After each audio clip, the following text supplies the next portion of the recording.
Pushkin. Hey, Revisionist History listeners. Malcolm here. Before we get started, I wanted to update you on a few things. First thing, this August 24th, the Revisionist History season begins in earnest. 8 old school episodes in a row, the little narrative jewel boxes you've come to love. We've been feeding you little bits and pieces so far this season, but this is the main event. At the heart of it is a 6-part series on guns and violence that I think is my favorite thing we've ever done. Weird, moving, funny, heartbreaking. So mark your calendars. August 24th is when it all happens. And by the way, if you want to get that whole miniseries early and binge it all at once without ads, you can, just by becoming a Pushkin Plus subscriber. In fact, just $6.99 a month or $39.99 a year gets you every one of the Pushkin shows early and ad-free. Just go to the Revisionist History show page in Apple Podcasts or pushkin.fm/plus to sign up. And one last thing, speaking of things you should binge, the latest season of our true crime masterpiece, Lost Hills, has dropped. The new season explores the legacy of Malibu's Dark Prince, Mickey Dora.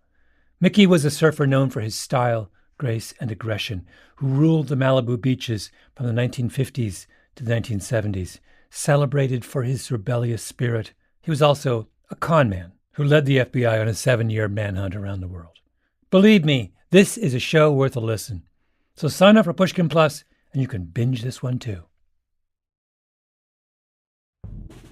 Hello, everyone. Malcolm Gladwell here. I'm here in the studio with Maria Konnikova, the Revisionist History ombudsman, who's come by for the second time to do a little bit of correction and instruction and tell me what's gone right and wrong in her own mind with our season so far. Maria, welcome. Thanks so much for having me, Malcolm. It is always a pleasure. Although I have to say that in your last few episodes, I have felt a little bit personally under attack. I mean, we had the Munk debates, which was an absolutely fascinating episode to me, and I'll say a little bit about it in a second, but I don't know if you know that I used to be a debater, and I debated for multiple years at a pretty high level. In high school? In high school, yeah. Yes. And wait, and were you successful? I was successful, but then I stopped debating. So I did not debate in college, and I stopped debating at the point where you would have gone to like nationals and like really had to focus a lot of time on it. Because at first I got into it as a way of, clarifying my thinking, and I just thought it was amazing when I watched people do this. Like, wow, they can synthesize so much information. They can argue all these points. And I'm someone who like really loves to argue out both sides of something to figure out, what do I think? What's important here? And so I thought debate would help me with that. And it did. But there came a point where it became formulaic, where I figured out how to do it, and then I lost interest in it because I realized that it wasn't actually about thinking deeply. It was much more about rhetorical deftness. Technique, exactly. Yes, it is heavy. That was the great takeaway for me in doing this, because I debated very casually in high school once or twice, and we did parliamentary debating where heckling was allowed. And so that's amazing. We did not have heckling. We had heckling because you have heckling in real parliamentary systems. So Parliament's a shit show. Oh, yes. So when we did debating, we just were focused on the heckling. That's what, I mean, of course, that sounds so fun. So I'd probably still be debating if that's what our debate was. But your debate, the Munk debates, was not about heckling. No, you're not allowed. It was a very different format. So for people who didn't listen to the episode or need a little bit of a refresher, you were arguing a resolution. And the resolution was don't trust mainstream media. And you were against this. You were on a team with Michelle Goldberg, and you were debating against Matt Taibbi and Douglas Murray. And Douglas Murray, as I found out, and I saw, as did other people who you spoke with after, that he's a debater. And so he's a pro. So we're going to spoil it. Spoiler alert. How did you do, Malcolm? I got destroyed. I mean, it was humiliation on the level my social media to this day is just full of people gloating about how I got my hat handed to me. You did. But what I actually, I loved that after that happened, you went to learn to figure out what you did wrong. And so I loved kind of the second part of the episode where we get to hear professionals talk about, what you could have done, what you didn't do, and you went to learn how to debate. My complete ignorance of this debating technique is what killed me. That and also the fact that, I was excessively self-confident going into and not self-confident in my abilities to debate so much as self-confident in the position I was arguing. I just didn't think that there were lots of people out there, particularly in Canada, who would believe that you shouldn't trust the mainstream media. I just thought we're going to win. I loved the excerpts that you chose for the podcast because, you really showed some of the issues, which is, I don't think this was a bad thing because you felt strongly about your topic, right? You didn't even think that it was possible to argue the other side because, as you just said yourself, you have to be insane to not trust mainstream media, to think that the alternative is better.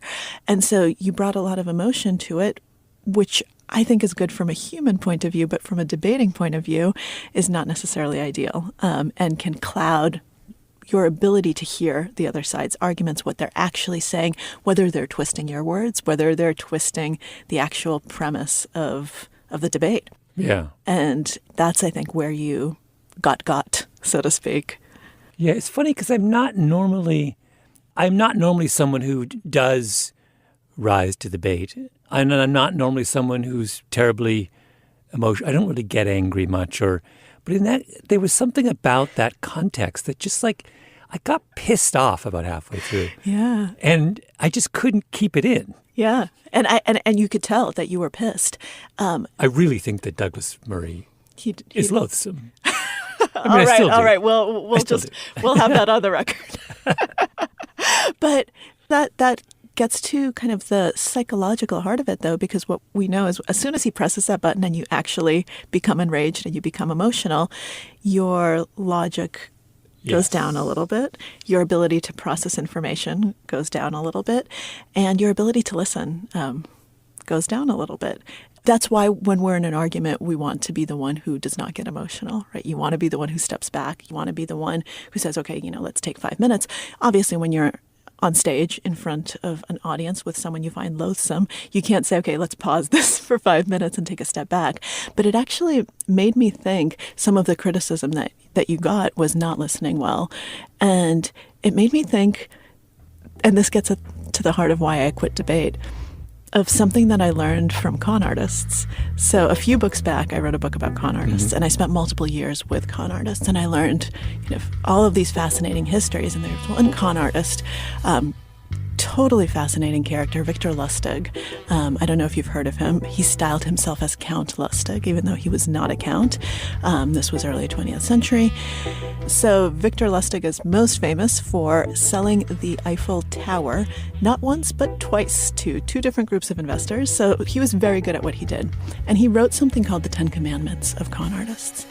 And one of those commandments is something that just came to mind immediately, which is that a con artist isn't a good talker. A con artist is a good listener. And if you think about what that means, right? Listening to the other person is how you get them, and is how you trick them, is how you take advantage of them. And so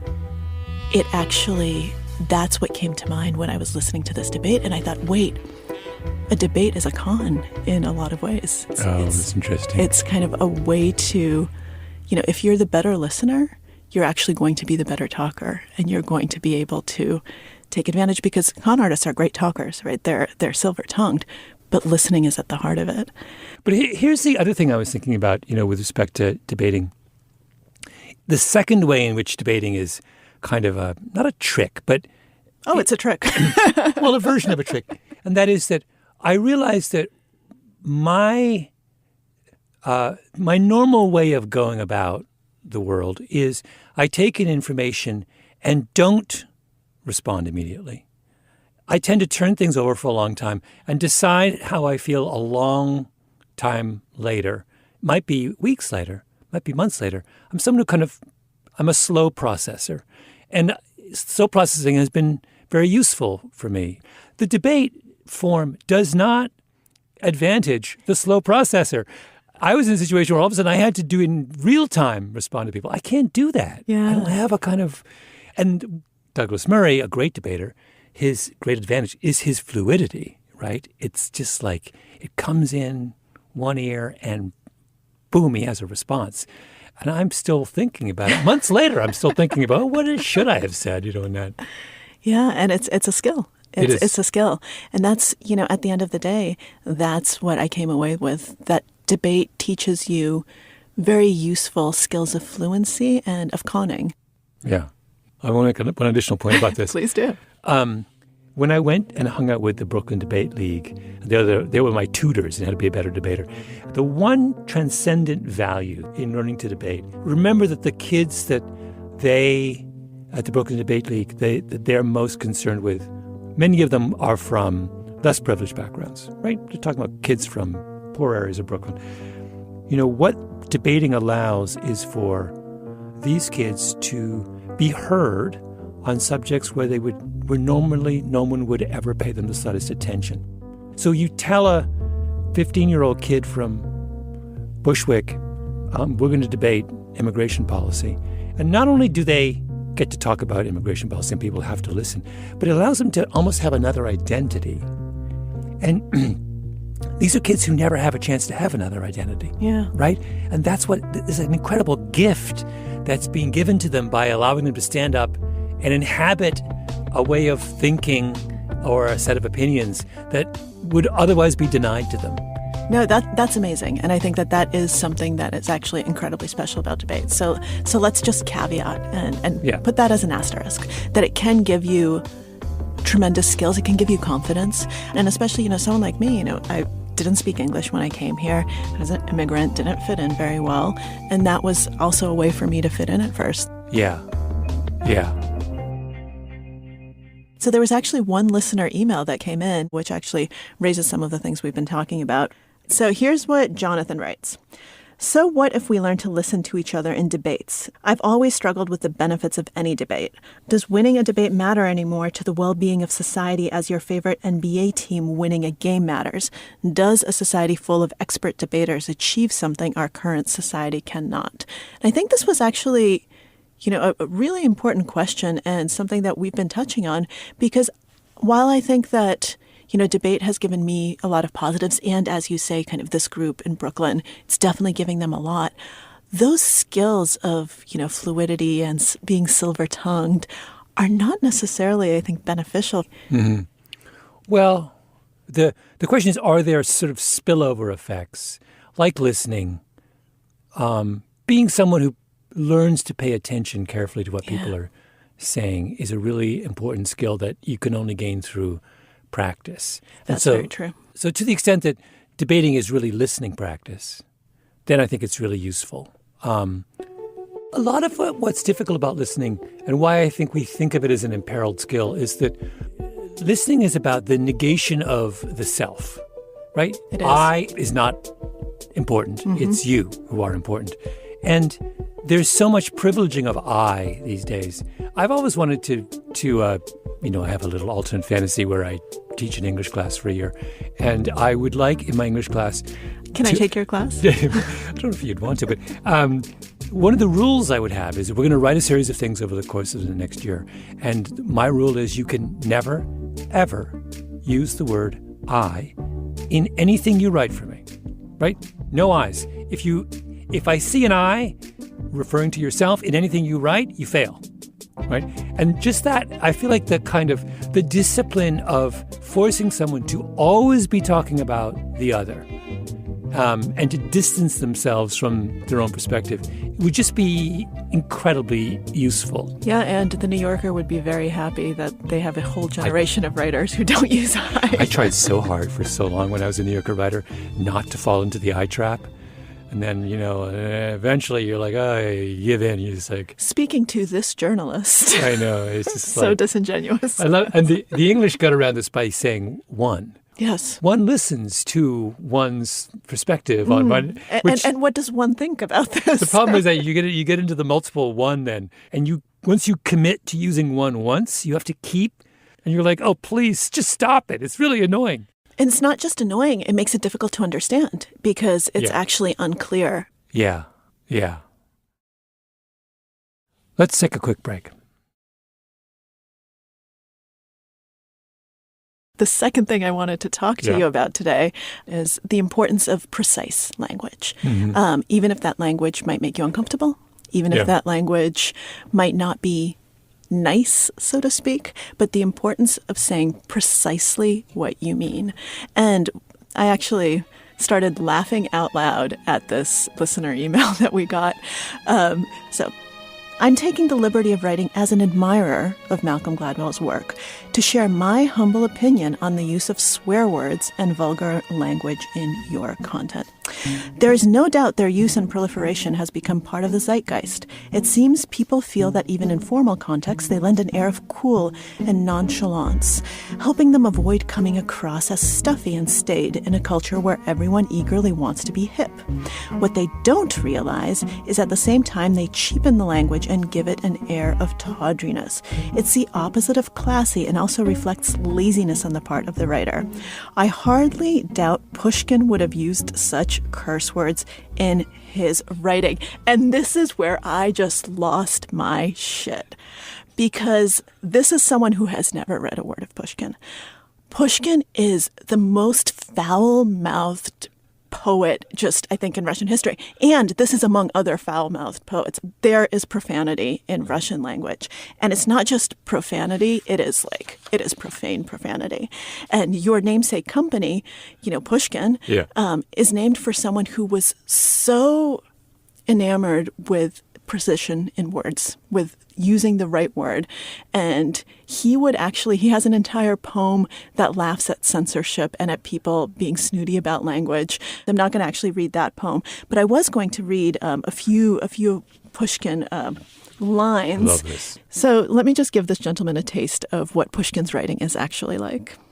There's one from a poem which is called The Wagon of Life, Телега жизни. So I'm actually going to just read this lovely just 4 lines in Russian, and then we'll do a translation.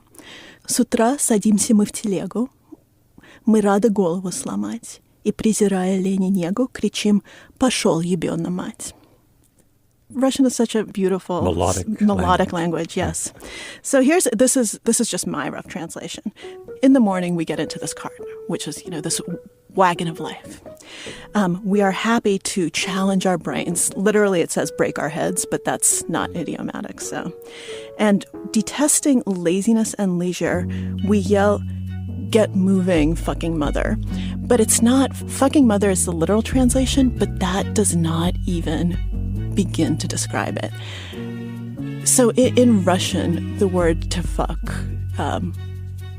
and all of its permutations is such an incredibly powerful thing that, so I was talking to my mom in preparation for this episode and asked her, how would she describe it? She said, well, you could say that saying fuck in English would be like, a politician just giving a talk in front of an audience compared to what something like "ебёна мать" sounds like in Russian. I mean, people can get killed for saying that to someone else. Oh, really? It's a very, there's actually a history of, people bringing fists to faces when you use phrasing like that, because, it's incredibly, incredibly powerful.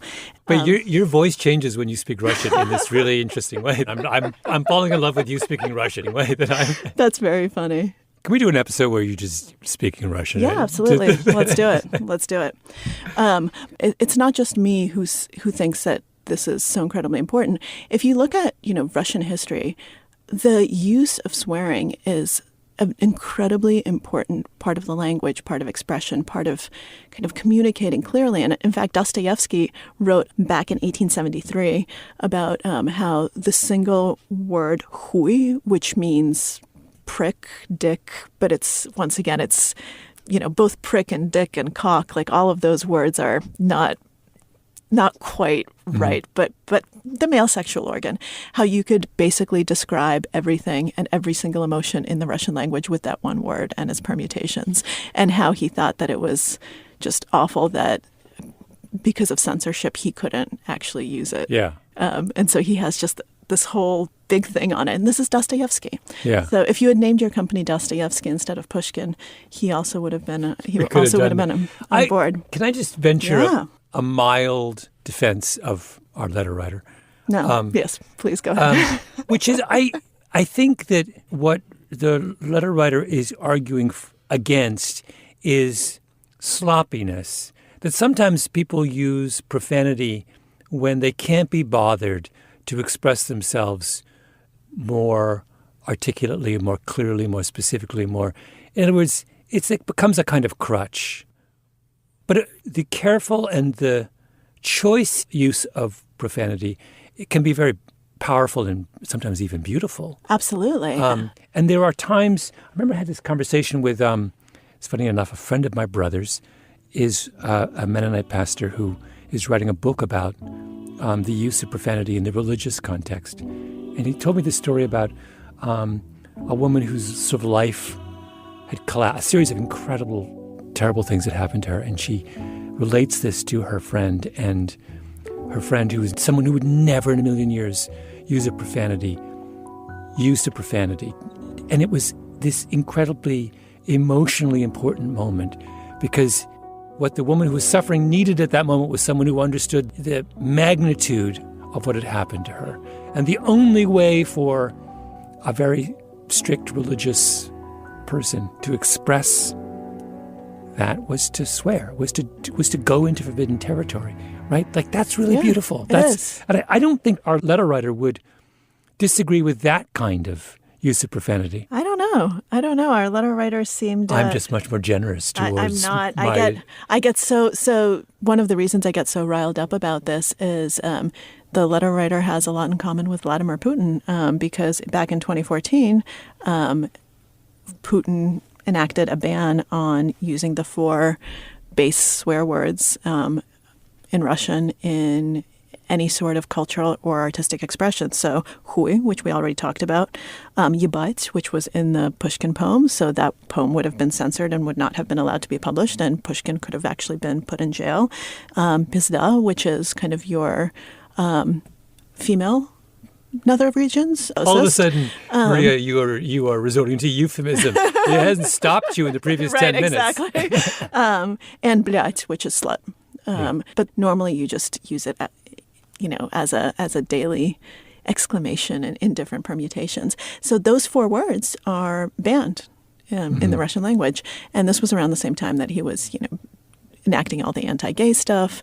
And it's a way of censoring expression, ideas. It's kind of like taking a hammer to it, right? Because those words, something that my mom also always says is there are really no bad words, it's just bad people.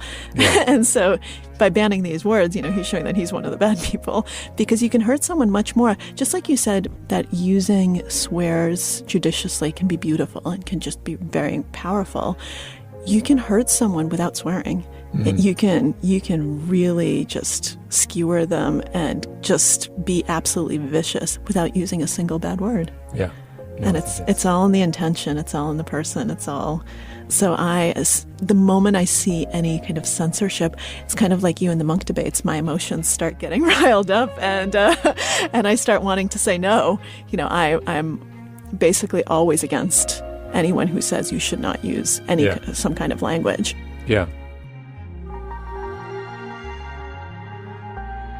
So Malcolm, now that we've established the parameters of precise language use, let's take a quick break.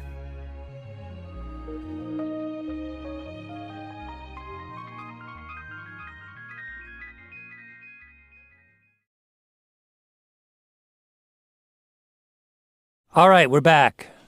Now, Maria, as you know, we gave Columbia University the first ever Pushkin Prize for the way they screwed around with their data to get a higher place on the U.S. News rankings. We awarded them the George Santos Memorial Pushkin Prize for egregiously deceptive self-promotion. And it was all because a Columbia professor named Michael Thaddeus found them out. And after he exposed their shenanigans, they fell from number 2 to number 18. It was a huge scandal. Which is quite the fall from grace. It is quite the fall from grace. No one is more obsessed with the U.S. News rankings than me.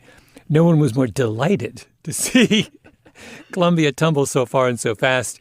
But I can see that for a Columbia alum such as yourself, this could be a little bit disconcerting. You didn't feel like your degree was in some way devalued by learning that the school was 18th as opposed to 2nd. No, because when I applied to Columbia, first of all, it was grad school, so it's a little bit different.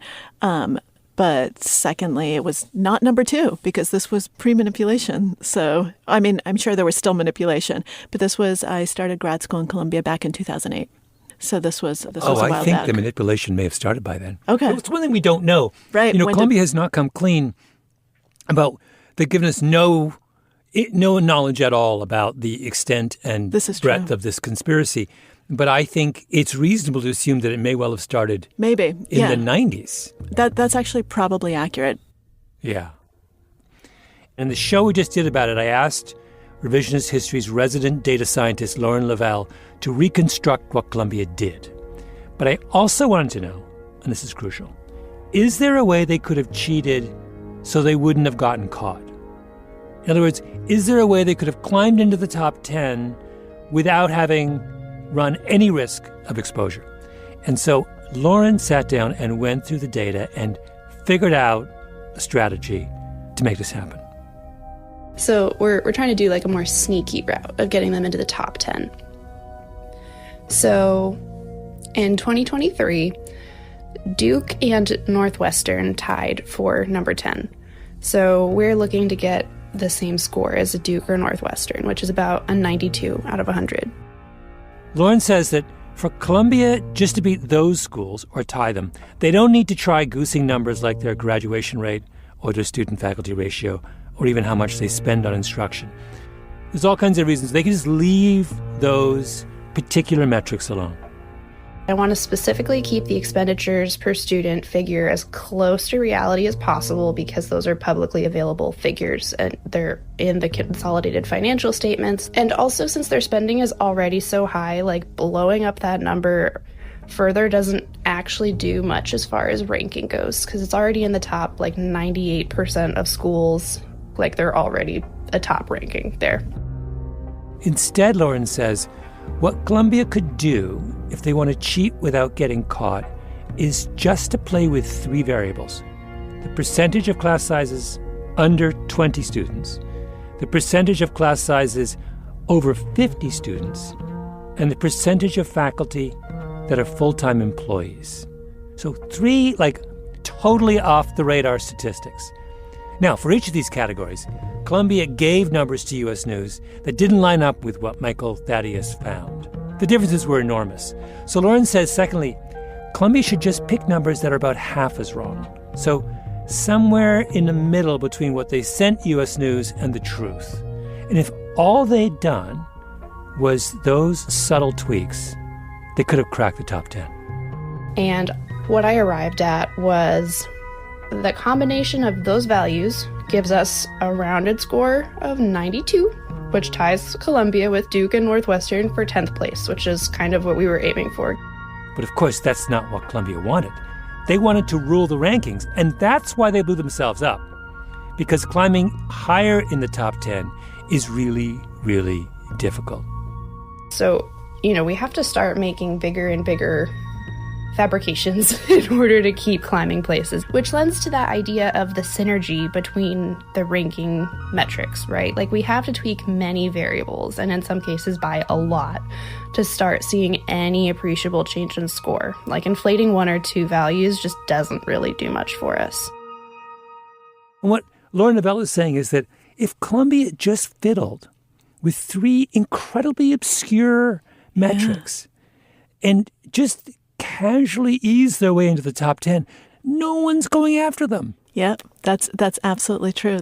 If they cheated just by a little bit less, who knows? And this goes back to when did they start cheating, right? Because I'm guessing they did not start being so egregious right away, right? They started small and then they started climbing and they got more ambitious and no one No one caught them. No one took them by the hand and said, bad boy, you can't do this. And so they kept going, and they kept getting bigger and bigger and bigger. And that, to me, is, the hallmark of the cheaters who get caught. Columbia only gets caught because this guy, Michael Thaddeus, a math professor, takes an interest and devotes an enormous amount of time to figuring out how much, to the extent to which his institution cheats, right?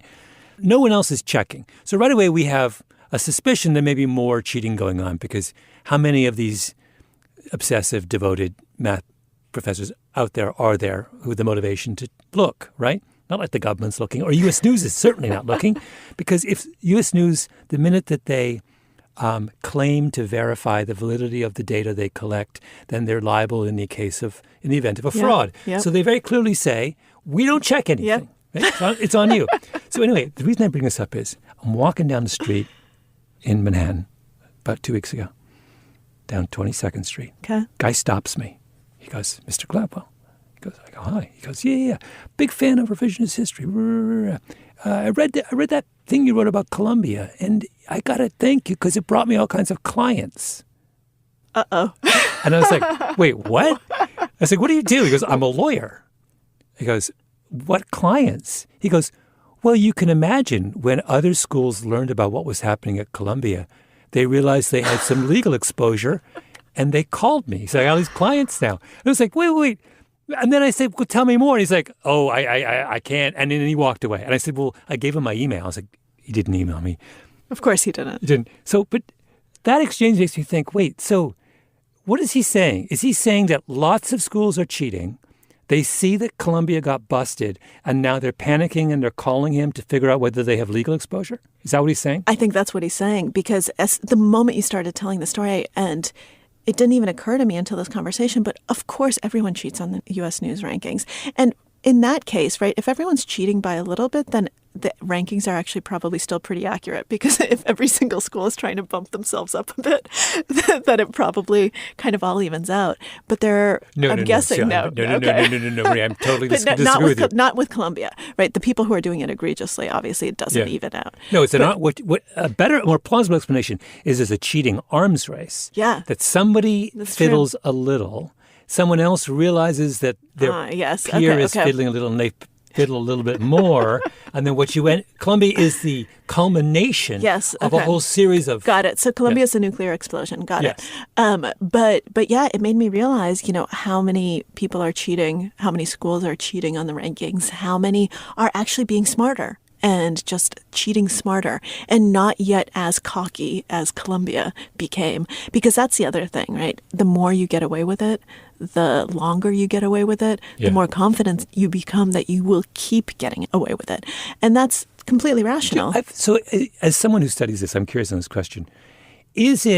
So the longer you cheat and get away with it, the more confident you become that you won't get caught. But is it also the case that the less aware you are that you're actually cheating? No, I don't think that's right. That. No, I think that these people are not pathological. They are very well aware of what they're doing, but they probably give themselves excuses because they also don't think they're doing anything bad. And people who cheat all the time, who lie all the time, they want to justify that, no, I'm not a bad person and I'm not really doing anything wrong. So Columbia actually probably tells itself we're not doing anything bad, we're just staying competitive. Because if we're the only truly honest school and everyone else is cheating, then we get screwed and they all benefit. So, let's all do it a little bit. The Lance Armstrong doping argument. Exactly. For which, at various times in my life, I've had a lot of sympathy. So here's what Lance would say. Lance would say, in the era that I was taking EPO and winning the Tour de France every year, not just EPO, lots of things, the only way you could compete at the highest levels of cycling was if you were using performance-enhancing drugs. My problem is that I was better at it than everybody else. And I think that that's actually true because, you can't just take performance-enhancing drugs and expect to be better overnight. They're simply a tool that allow you to train in different ways and to exploit your potential more efficiently. And he was the most efficient exploiter of his own potential, right? This is true. He brought his considerable intelligence, and the man and his group these guys were like to bear on the question of, okay, if we're going to take EPO, how do we maximize its usefulness? So, like, he's sort of right.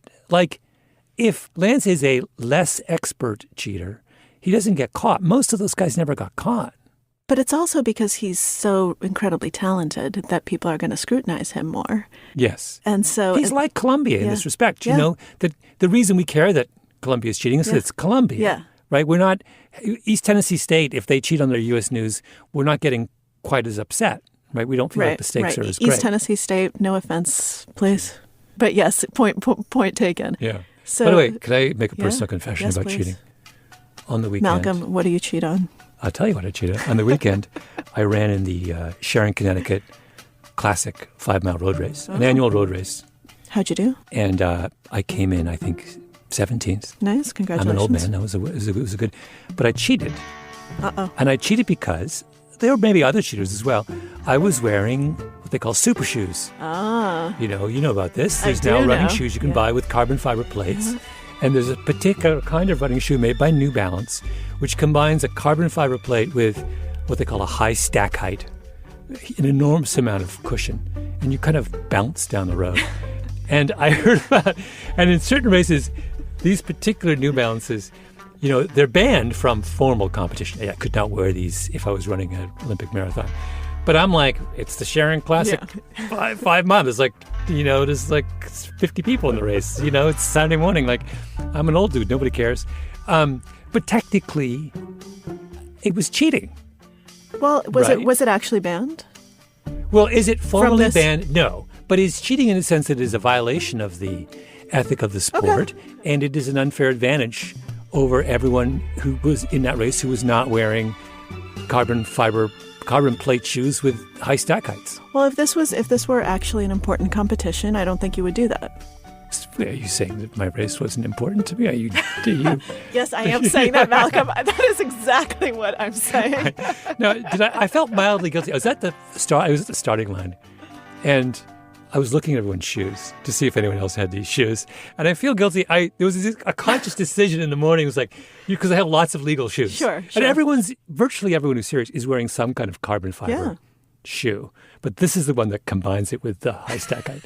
And so I was looking around. I was like, is anyone else wearing these New Balances? And I felt a little bit exposed, I have to say. But no one noticed. And if you look on the website of the Sharon Classic 5-mile race, there's no asterisks next to my performance. Well, now everyone knows. I mean, I did not know that I was sitting across from a bona fide cheater. Maybe you can put that story in your... Maybe now you're going to make my cheating book. It's going to be an entire chapter.